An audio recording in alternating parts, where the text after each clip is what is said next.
Friends ఇక్కడ కనిపిస్తుంది కొబ్బరికాయ వల్ల యూజ్ ఏంటిదంటే కొబ్బరికాయ వల్ల మనకు చాలా అనేక యూజ్ ఉంటాయి. కొబ్బరి నూనె వస్తుంది. కొబ్బరికాయతోటి ఇప్పుడు రీసెంట్గా చక్కెర కూడా వస్తుంది. అంతేకాకుండా కొబ్బరికాయ గురించి తన యొక్క లాభాలు మన హెల్త్కి ఎలాంటి బెనిఫిట్స్ ఇస్తాయో చూద్దాం.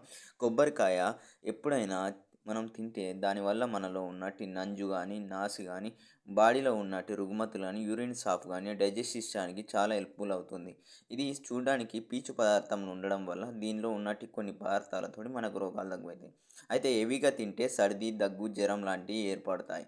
అయితే ఈ కొబ్బరికాయ మనం చూసుకుంటే పెద్ద మనిషి అయిన ఆడవాళ్ళకు కూడా వారికి సత్తులాగా చేసి పెడుతూ ఉంటారు. అది దానివల్ల వారికి బహిష్టం అనేది అంటే పీరియడ్స్ అనేది సక్రమంగానికి రావడానికి యూజ్ అవుతుంది. అంతేకాకుండా ఈ కొబ్బరికాయ చాలా వరకు అనేక లాభాలు ఉన్నాయి.